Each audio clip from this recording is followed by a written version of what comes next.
We heard an 11-year-old girl tell Congress today about the massacre that happened around her in Uvalde.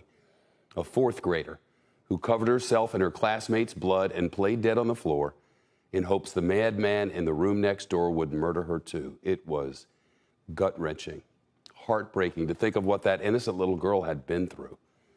The town pediatrician knows.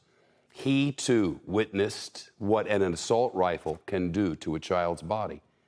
We heard from the parents of Lexi Rubio. They were at Robb Elementary School right before the shooting to celebrate little Lexi getting straight A's. This is the last photo they took with their daughter at the honor roll ceremony. Lexi smiling with her certificate. That photo, her last photo ever, was taken at approximately 10:54 a.m. To celebrate, we promised to get her ice cream that evening. I told her we loved her and we would pick her up after school. I can still see her walking with us toward the exit. In the reel that keeps scrolling across my memories, she turns her head and smiles back at us to acknowledge my promise. And then we left. I left my daughter at that school, and that decision will haunt me for the rest of my life. 39 minutes after the photo snapped, the gunman with the assault rifle stormed the school and murdered her. We heard from Uvalde's only pediatrician who helped treat the wounded at the hospital and saw all of that horror.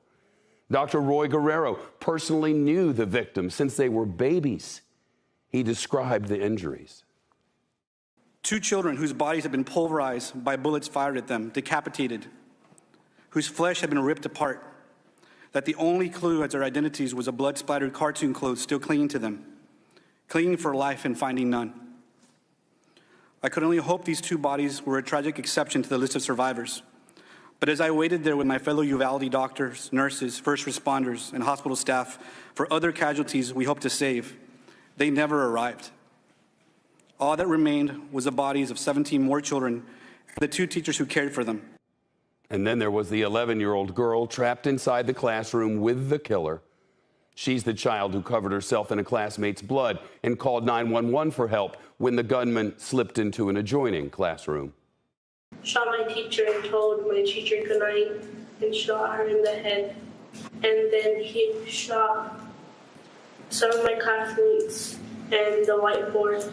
He shot my friend that was next to me, and I thought he was going to come back to the room, so I grabbed the blood and I put it all over me. And What did you do then when you put the blood on yourself? just stayed quiet, and then I got my teacher's phone and called 911. And what did you tell 911? I told her that we need help. They needed help that didn't come fast enough. The witnesses on the Hill today, through tears and really unimaginable grief, begged Congress, do something. We understand that for some reason, to some people, to people with money, to people who fund political campaigns, that guns are more important than children.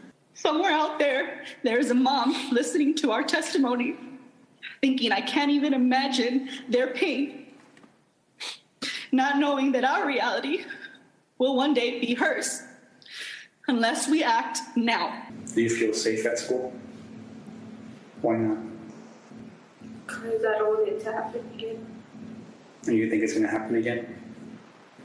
In this case, you are the doctors, and our country is the patient. We are lying on the operating table, riddled with bullets like the children of Robb Elementary and so many other schools. We are bleeding out, and you are not there. My oath as a doctor means that I signed up to save lives. I do my job. And I guess it turns out that I am here to plead, to beg, to please, please do yours. Thank you. House Democrats are voting on a major gun safety package tonight, but it has practically no chance in the Senate. NBC's Sahil Kapoor on our top story tonight, live on Capitol Hill. Sahil? Shep, it's been just hours since that wrenching testimony that you played, and the House is currently powering through votes on a series of new gun laws. It's going to be packaged together once they're done with this series into the Protecting Our Kids Act, the centerpiece of which is raising the minimum age nationwide to buy a semi-automatic AR-15 style assault rifle from 18 to 21 years old. It also includes limits on large-capacity ammunition feeding devices, safe storage laws, additional restrictions on bump stocks, as well as ghost guns. These provisions have a clear trend here. They're passing with nearly every Democrat, if not all Democrats in the House of Representatives, and nearly all Republicans, if not all, are voting no on them. GOP leaders are whipping against this gun rights package, indicating that some of these provisions are unconstitutional, and they are arguing that the problem here is not guns, Shep. Sohail, what's happening on the Senate side? I ask because we're getting conflicting reports on timing.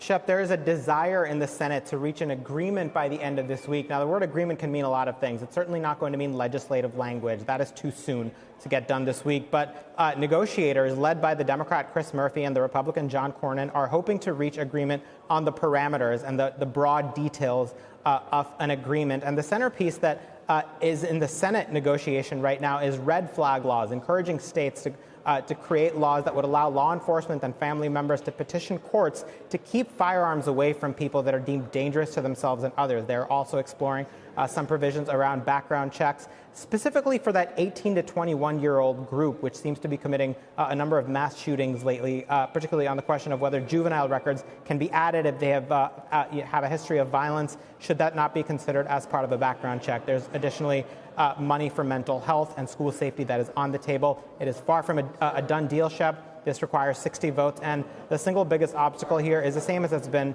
for about a decade of attempts in the Senate. The mentality among gun rights activists that anything Congress does about guns, no matter how modest, no matter how popular, could be the first step to ending all gun rights and confiscated guns. That is not what the Republicans say they have any intention of doing, but that is the mentality that they are fighting, Shep.